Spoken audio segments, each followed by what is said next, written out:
primul Duster, în sfârșit, sunt fericit, cred că se vede. Deja am făcut 100 și ceva de kilometri cu noul Duster. O versiune 4x2 cu EDC, o culoare nouă. Nu o să insistăm pentru că nu avem timp, suntem contra timp și filmăm doar așa pe repede anumite detalii care poate nu s-au văzut până acum. Urmăriți cu atenție ce? Până când vor apărea filmele noastre detaliate peste o lună, două, când o să avem Duster. Urmăriți lufturile, îmbinările dintre capotă și caroserie, mult mai mici, toleranțele de fabricație. Este mașina din gama Dacia cu cea mai înaltă calitate a fabricației în acest moment. Dacia nu a avut niciodată un model cu asemenea calitate a fabricației, cu asemenea dotări, cu asemenea performanțe. De ce spun asta? Pentru că noul Duster, deși este la prima vedere asemănător cu vechiul Duster, este totuși complet diferit și complet îmbunătățit. Sper să reușim repede să arătăm anumite detalii. Nu o să fac o prezentare de exterior cum v-am obișnuit. V-am făcut atenție asupra lufturilor, asupra faptului că avem o caroserie un pic mai aerodinamică. Ce am observat rulând un pic pe autostradă, zgomotul aerodinamic care se auzea, zgomotul la vânt, caracteristic unui Duster de generația precedentă, este mult diminuat, antifonarea mult mai bună, senzația pe care o ai cu mașina, dacă închizi ochii nu-ți imaginezi că este vechiul Duster. În rest, ce observăm? Alte aspecte la care trebuie să fim atenți: camere de luat vedere aici, camere de luat vedere pe oglinzi, pentru că avem acel sistem Round View Monitor pe care o să încercăm să-l filmăm. O grămadă de sisteme de siguranță, avem airbag-uri, cortină și alte lucruri în premieră.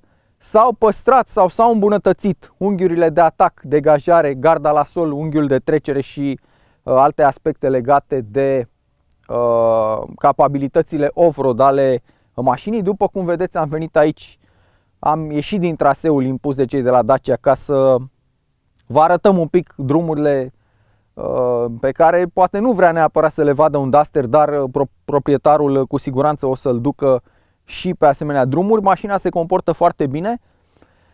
Ce este de remarcat și cred că este principalul aspect asupra căruia trebuie să insistăm la acest nou Duster, nivelul de echipare, adică avem o serie de opțiuni pe care nimeni nu cred că le-a imaginat din presa auto sau din cei care așteptau un nou Duster.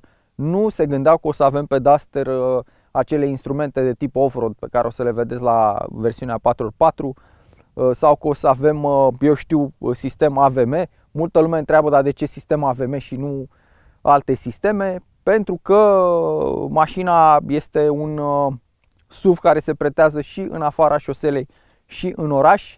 Acest sistem de camere de jur împrejur ajută foarte mult la depășirea anumitor obstacole de off-road și la parcare în condiții dificile de oraș. Motorul este bine cunoscut. O să ridicăm un pic și capota să luăm câteva cadre ca să vedeți cam ce se ascunde pe acolo, dar poveștile adevărate or să vină peste ceva timp când mașina va sta la noi. Această versiune este complet echipată, deci cu scaune în piele, climatizare automată și tot ce se poate pune pe un model Dacia. Până acum se comportă absolut excepțional și este o îmbunătățire fantastică față de vechiul model. Din lateral, ce remarcăm în primul rând la acest Duster? Jante de 17 inch, sunt opționale, dar sunt prezente pe acest model. Arată foarte bine, așa cum observați. Nu avem discuri pe spate nici la această versiune, am explicat în articolul pe care l-am scris după salonul de la Frankfurt. Îmi place foarte mult sistemul de protecție prag pe care l-au folosit, care are aici niște decupături foarte interesante. Se vede garda la sol confortabilă pe care o are mașina. O să fie date exacte diseară la conferința de presă și dacă vom filma o să aflați exact din gura celor de la Dacia tot ce trebuie de la acest model. Ce ar mai fi de remarcat față de vechiul Duster? Avem sistem triplu de chedere, deci în momentul în care deschizi portiera există chederi și aici, chederi și acolo și mai avem și aici în această zonă un cheder. Acest lucru asigură, cum spuneam, o antifonare superioară și reducerea nivelului de zgomot la vânt. Reducerea este substanțială, semnificativă față de modelul precedent.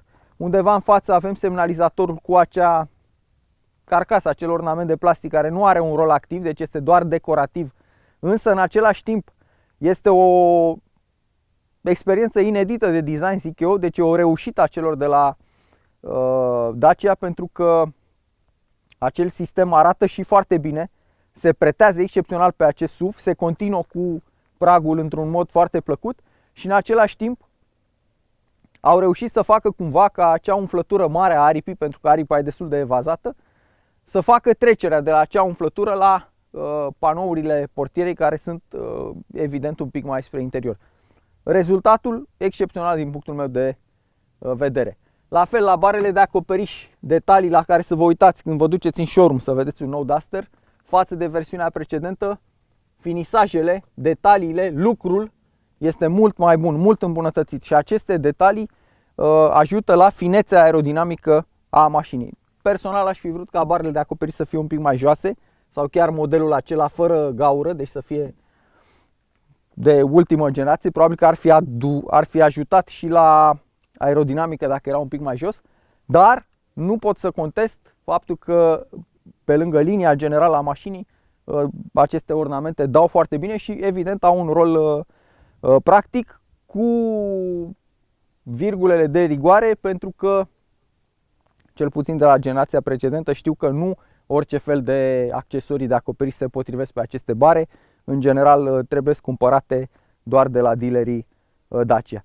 În rest, panouri de portiere fine, elegante. Mașina din lateral știi clar că este un Duster, dar în același timp este un noul Duster.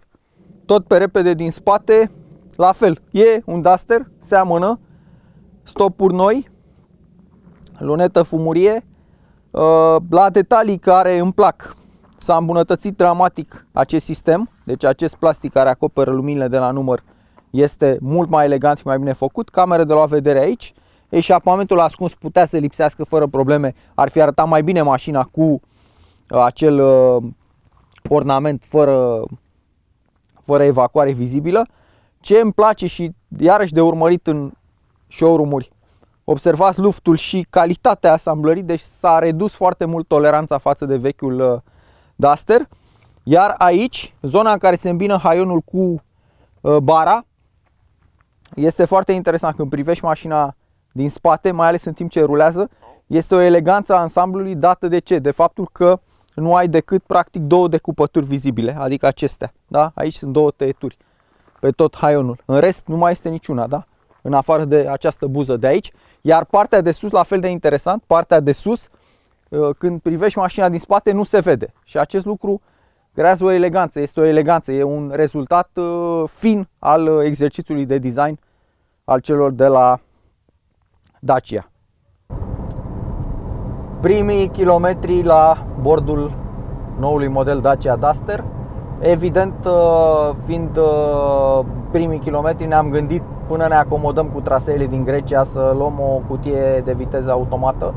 Am avut de ales doar între versiuni 4x2 astăzi și am ales dieselul cu EDC. Sunt două culori foarte frumoase, acel portocaliu și un crem, două culori noi în gama Duster. Și practic o să vă și arăt computerul de bord acum în mers, prima dată, e prima dată și pentru mine. E în limba română, probabil că o să facem în engleză când facem noi filmele în detaliu. Deci așa arată computerul de bord în limba română cu primii noștri kilometri. Încadrați-vă pe banda dreaptă. O să mai auzim din când în când informații de la navigație, bănuiesc că nu se supără nimeni. Autonomie 840 de km, așa cum se vede. Deci practic am făcut primii 5 km cu noul Duster. O să las pe viteză, pe vitezometru digital, în așa fel încât să putem vorbi un pic despre ce se întâmplă cu mașina în timp ce mergem. Primele impresii, înainte să intru în zona mai tehnică sau, mă rog, înainte să vedem anumite detalii care ne interesează despre durații și alte lucruri, primele impresii pe care le am la bordul noului Duster, într-adevăr este mult mai antifonat. Deci diferența față de generația anterioară este majoră. Pur și simplu cred că se simte și auziți și voi pe filme. Pur și simplu motorul nu prea se mai aude când nu ești în accelerare. Dacă accelerezi puțin, nivelul de zgomot crește, dar deloc deranjant. Pot să spun că în anumite momente nu-ți dai seama că ai un diesel sub capotă, ci mai degrabă o benzină. Așa se aude motorul. O altă primă impresie deosebită pe care mi-o face mașina, direcția este complet altceva față de vechiul model Duster. Deci e o direcție, în primul rând, volanul se manevrează mult mai ușor, deci este mult mai asistat și în același timp este mai precisă. Are un pic de feedback artificial, deci nu pot să spun că e o referință, e ceva ce n-am mai întâlnit până acum, dar pentru Duster este în mod clar o evoluție senzațională. Dacă o să lărgim cadrul puțin, o să și vedeți cum se comportă ea pe... Suntem pe autostradă, cred că avem 3 benzi aici, așa pare să fie o autostradă.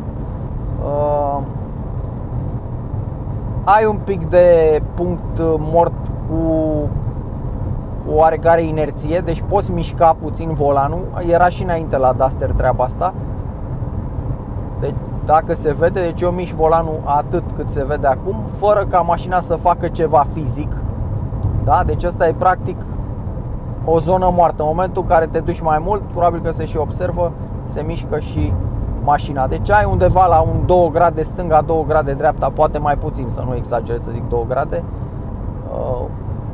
Deci nu ai nu este foarte, foarte precisă, dar în mod clar o îmbunătățire față de vechiul model. Un alt aspect demn de luat în seamă,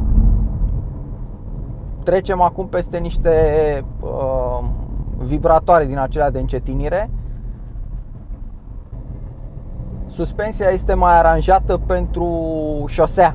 Adică, deci la prima mea impresie, primul contact pe care l-am cu mașina, mult mai incisiv se conduce. Adică ai o suspensie un pic mai fermă, nu mai ai senzația aia de barcă. Oricum Duster-ul nu stătea rău nici înainte, dar acum senzația este mult mai bună. Deci suspensie un pic mai fermă, mai orientată către șosea. Rămâne de văzut mâine în traseul de 4x4 cum se comportă. Nu mă îndoiesc că se va comporta la fel de bine și în afara șoselei. Dar observați cât de bine poate să meargă. Deci ce nivel sonor scăzut. Limitele de viteză în Grecia sunt un pic diferite față de la noi. 120 de km pe autostradă, 110 pe drumuri expres, 90 pe drumuri normale, 50 pe oraș. Deci asta ca să înțelegeți că nu o să ne aventurăm. Și pe aici sunt radare și sunt amenzi destul de mari. Deci nu o să ne aventurăm. O să vină mașina și la noi în România și o să facem o prezentare video completă. Până atunci o să încerc să mă mențin totuși chiar în limita de 130 de km pe oră, să nu avem probleme. O să încep să profit, să încercăm să arătăm niște lucruri care nu se pot vedea din poze. Adică lucrurile care ne-au făcut pe noi cumva cunoscuți, turațiile și alte lucruri pe care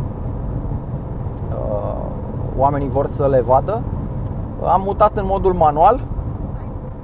Observați, am activat și sistemul Cruise Control. Deci pe display, din păcate timpul e scurt și o să încercăm să o facem pe repede înainte. Încercați să furați și voi informațiile care apar. 80 de km pe oră în dreapta a patra. O să încerc să schimb în a treia. Ce observăm? Dreapta a treia. De metri ajungeți la punctul intermediar. Deci dreapta a treia. Avem aproximativ 3850 rotații pe minut. Motorul se aude acum, dar în mod clar mult mai bine antifonat decât până acum. Dreapta a patra, la 80 de km pe oră, aproximativ 300 de metri ajungeți la punctul intermediar. Aproximativ 2700 rotații pe minut. Dreapta a cincea, aproximativ 2000 de rotații pe minut și treapta 6-a undeva la 1600 rotații pe minut. Revin în treapta 3-a, a 4-a mergem către 100 de km pe oră. De altfel este și limita de viteză aici. Din păcate am avut doar o porțiune scurtă de autostradă, n-am putut să facem mare lucru, sper să mai prindem autostradă în față. Acum suntem într-un oraș, habar n-am pe unde, probabil pe la periferia Atenei cred că suntem. Și o să urmărim un pic cum merge mașina și în oraș. Cutia schimbă foarte bine, deci senzațiile pe care le ai în mașină sunt la nivel de Tiguan, dacă vreți, deci așa se mișcă mașina. Chiar în timpul ăsta trece încă un Duster pe lângă noi, aceeași culoare, deci tot cu EDC, că sunt pe culori codificate. Și arată foarte bine mașina, impresionant arată, mai ales cu numerele astea de Atena. Ce voiam să subliniez, că de aceea am insistat să continuăm filmarea la rând, deci fără să facem episoade, pentru că nu avem foarte mult timp. Noi în timpul ăsta nu doar filmăm, ci ne și ducem undeva, avem o destinație. Vreau să vedem și în oraș cum se comportă, care sunt diferențele față de vechea generație. Deci iată, acum frânăm și cum se oprește sistemul stop-start și cum pornește, da? Are o pornire nu foarte rapidă, da? E un motor diesel, însă fără vibrație și la oprire și la pornire. Nu știu ce au făcut, că vibrația este destul de atenuată. Ce e de remarcat în timp ce conduc în oraș, mașina se conduce foarte facil, deci atât suspensia, cum este dozată frânarea și direcția e foarte ușoară în oraș, deci pur și simplu nu-ți dai seama că ești la volanul unui SUV. Deci se conduce foarte bine mașina. Asta ca să știți, cei care deja v-ați comandat sau care vreți să știți până când apar filmele noastre detaliate. Prima senzație este de mașină occidentală, adică asta n-ai ști că este o Dacia dacă n-ar avea logo-ul pe bord. Computerul de bord se comandă din două butoane de pe volan. Probabil că la un moment dat o să-l trec eu și în engleză, dacă vedem cum. Observați ce consum mediu, deci până acum cât am făcut noi, deci 5,8, da? Condusă mașina normal, liniștit. Am făcut 19 km și consum absolut în regulă. Sunt curios să vedem dacă ne lasă cu motorul pornit în D să facem setări. Da, ne lasă, văd că avem și limba. Bine, eu nu știu cum se face aici, deci română probabil apeși îndelung. Da, apeși îndelung.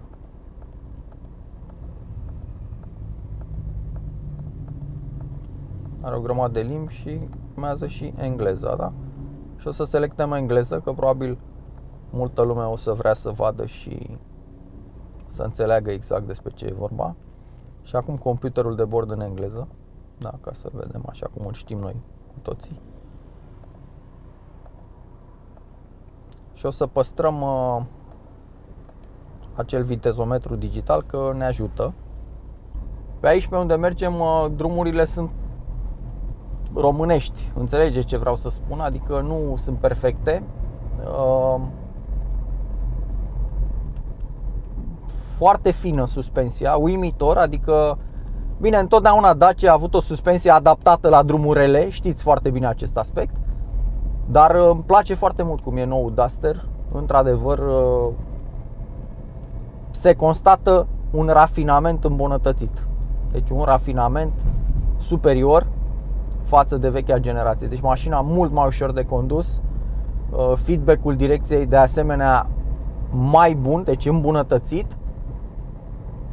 Știți că e cu totul și cu totul alt sistem de direcție. O să încercăm să filmăm și conferința de presă ca să auziți acolo exact din gura lor ce ne spun ei, da? Ce spun chiar cei de la Dacia, ca să nu apară interpretări. Sigur, informația se distorsionează, se pierde pe parcurs. Acum mergem pe un drum care este practic inundat de apă. Cred că se și aude, din păcate o să se murdărească mașinile înainte să apucăm să le filmăm și noi exteriorul cum trebuie, dar asta nu e o problemă.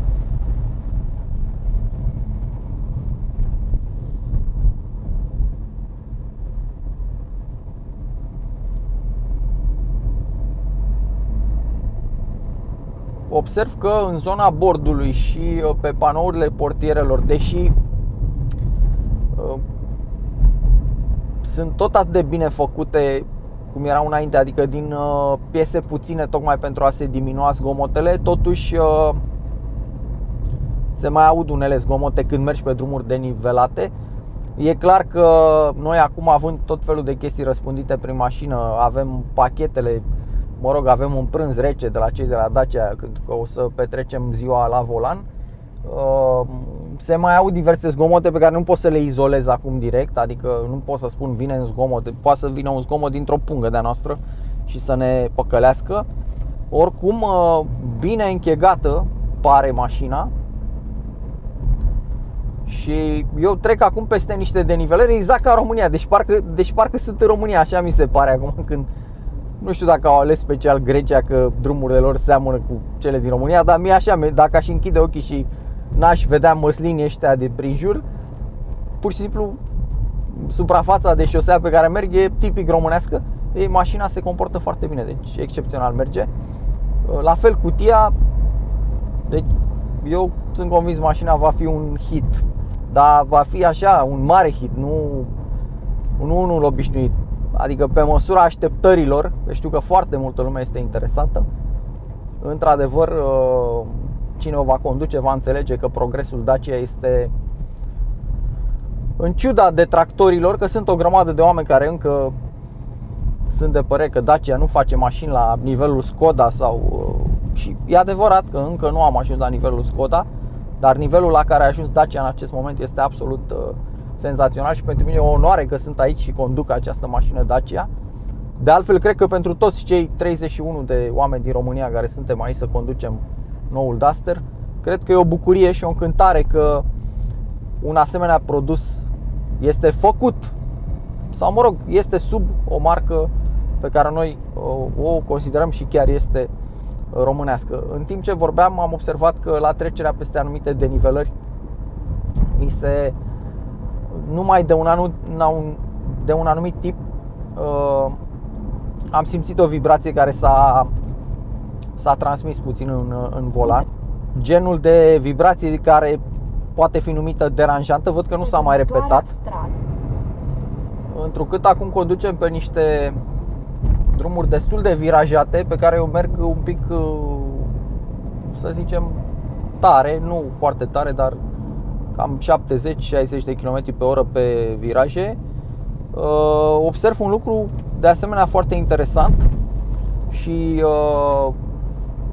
care iarăși este o mare evoluție față de cum era vechiul Duster, și anume înclinarea laterală a mașinii este foarte scăzută. Deci mașina, deși solicitată, da? Deci eu iau viraje, fug lucrurile prin mașină acum, pur și simplu se înclină foarte puțin lateral, adică este ceea ce numim noi rigidă, mult îmbunătățită rigiditatea caroseriei, și suspensia este mult mai fermă decât la modelul precedent. Acest lucru ce înseamnă? Conducerea dinamică este privilegiată, deși nu se compară, nu o să poți să conduci niciodată un Duster de vechea generație la fel de dinamic.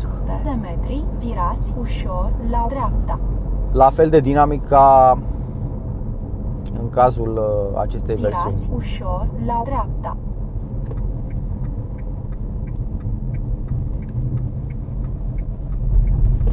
Știu că ne încurcă navigația, care e dată puțin și tare, dar noi trebuie să menținem ritmul, deci avem un traseu impus într-un anume timp și nu pot să mă concentrez să și explic, să și vorbesc, să și urmăresc navigația în același timp, că nu e așa de ușor, adică să mă uit. Deci trebuie lăsată să-mi spună ca să știu ce să fac. Sper că e un inconvenient destul de mic pentru, avantajele de a avea practic o filmare din mașină. Eu zic că nu neapărat în premieră europeană, dar destul de repede am reușit să facem acest preview, să ajungem aici. Un alt lucru interesant și pe care o să vi-l arăt, o să încercăm, o să oprim undeva și o să încercăm repede să observăm comenzile climatizării care la primul contact cu mașina la Frankfurt nu le observasem atât de bine amănuntele. Aici am observat anumite detalii și iarăși surpriza pe care au făcut-o cei de la Dacia cu aceste comenzi de climatizare este foarte mare și ridică foarte mult percepția pe care o primește un eventual cumpărător atunci când conduce. Acum iarăși rulăm pe un drum îngust, destul de virajat, zic eu, și cu o suprafață rutieră, așa cum spuneam, tipică pentru România. Suspensia nu este perfectă, deci mai simți câte o groapă. E clar, mașina e și nouă, nu e lăsată. Roțile probabil că sunt umflate, în general așa se întâmplă. Sunt un pic umflate, o idee peste presiunea nominală.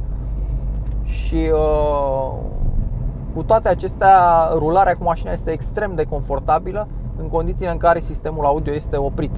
Deci nu ai zgomote care să te deranjeze. Se percep anumite vibrații în funcție de denivelările pe care le urmărești cu mașina. Sigur, e o Dacia până la urmă de, nu știu cât o fi mașina asta, o să aflăm astăzi și prețurile.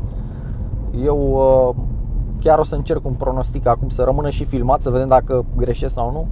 Eu cred că undeva o variantă full ca cea pe care o conducem noi, de exemplu, n-ar trebui să sară de 20.750 de euro, poate chiar mai puțin, dar eu așa zic că undeva în zona asta 20.700 ar fi cu tot ce îți poți dori pe ea. O să vedem, deci până, sau mă rog, seara vom afla. Foarte bine se conduce mașina, nu e perfectă, adică inclusiv cutia de viteze mai are tendința să vâneze trepte, nu întotdeauna știe ce să facă, dar progresul față de... Deci îmi amintesc că ultimul Duster pe care l-am condus chiar a fost versiunea, sigur, generația precedentă, cu 1.5 DCI și EDC. Senzația este complet alta, deci mașina este absolut diferită ca senzație.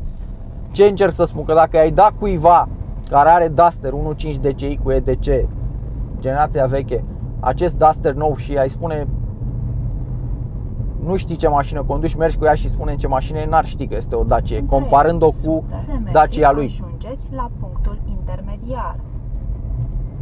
Senzația este absolut la nivelul oricărui SUV de gen din clasă. Deci mașina poate fi comparată fără probleme cu ce vreți voi, cu Suzuki Vitara, cu orice, spuneți, orice mașină în nivelul ăsta de preț, undeva în 23.000 de euro. La punctul intermediar.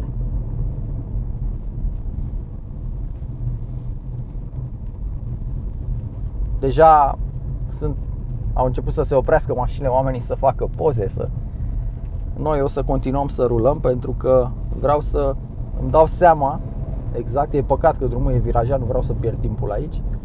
Vreau să-mi dau seama exact cum rulează mașina.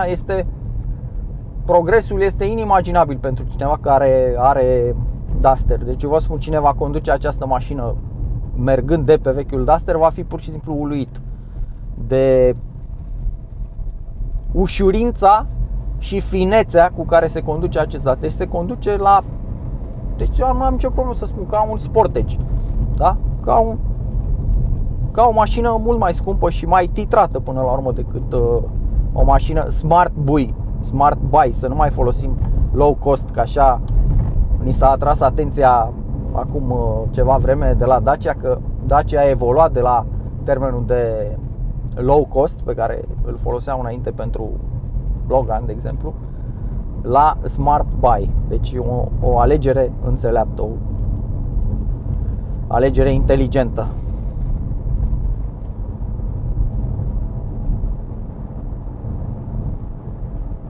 Se păstrează exact ce a consacrat marca Dacia, adică un confort bun al suspensiei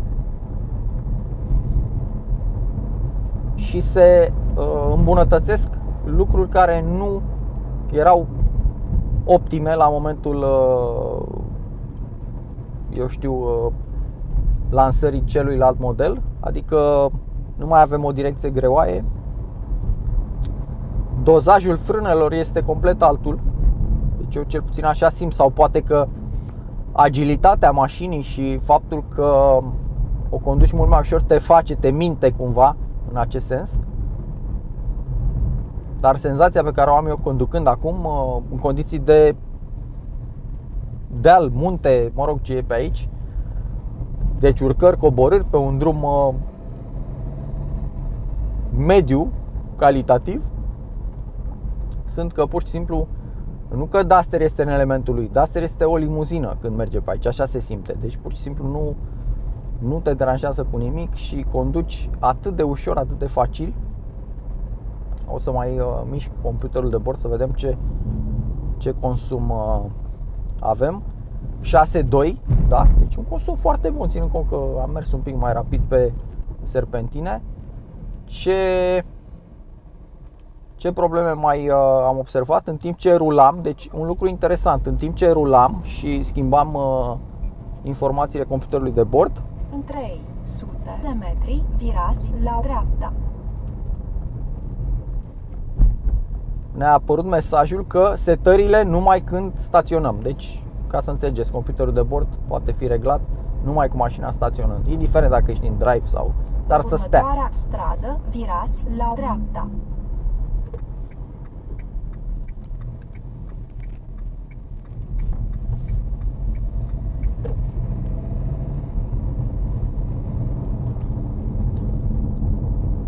Bun, alte aspecte pe care le observ în timp ce conduc. Ergonomia la bord, net superioară vechiului, dar e normal, da? Adică bănuiesc că toată lumea își dă seama. De-aia au făcut o mașină nouă, nu? Ca să o îmbunătățească. Nu cred că își imaginează cineva că Dacia a făcut un Duster acum care să fie mai prost ca celălalt dinainte. Nu există așa ceva. Deci ergonomia la bord e îmbunătățită. În primul rând că, în ciuda criticilor, display-ul sistemului de navigație nu este atât de jos pe cât pare. Mie mi se pare destul de ușor de văzut. Mai bine oricum decât la modelul precedent, care pare o idee mai jos. Pe urmă, climatizarea este absolut simplu de utilizat, că are doar 3 butoane, da? Rotative, din care poți să faci lucrurile esențiale, adică să-ți reglezi ventilația, temperatura sau modurile, da?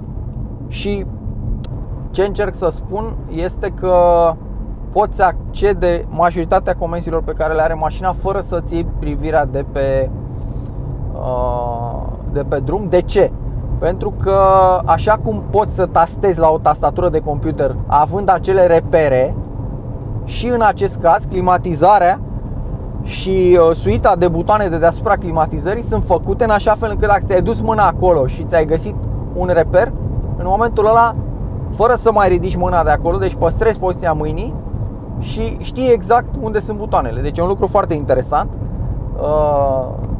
Poți să acționezi comenzile fie cu o privire, deci îți arunci o privire doar așa ca să vezi în ce zonă te duci, fie pur și simplu ținând mâna în zona climatizării, intuiești foarte bine comenzile, pentru că sunt puține, nu e o mare de butoane ca la alte mașini, da?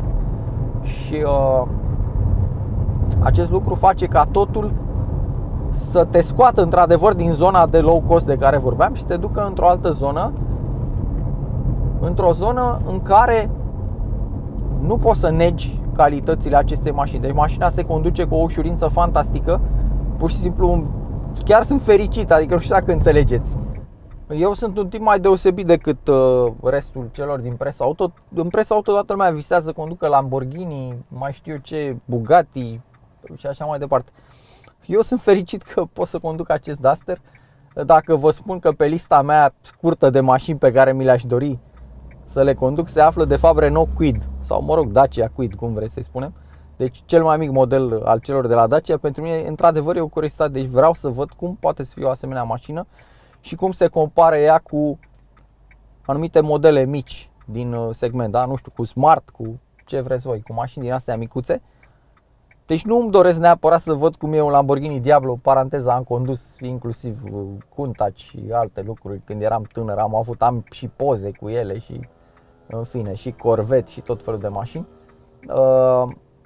Deci eu asta vreau, eu sunt fericit că merg cu această Dacia pentru că într-adevăr este o filozofie diferită cei de la Dacia au reușit ceea ce n-a mai reușit nimeni. Sigur, cu ajutorul Renault. De fapt, când spunem cei de la Dacia, spunem Renault. Renault a reușit prin marca Dacia să facă ceva ce nimeni nu a reușit să facă, da? Adică a făcut o mașină care a uimit lumea, o marcă Dacia care uimește în continuare lumea. O să încerc să îi ajut pe niște colegi care filmează, să le intru un pic în cadru cu mașina, pentru că oricum pe noi nu ne ajută nimeni. Când o să filmăm noi, nu o să oprească nimeni. Știm, eu sunt trecut prin astea.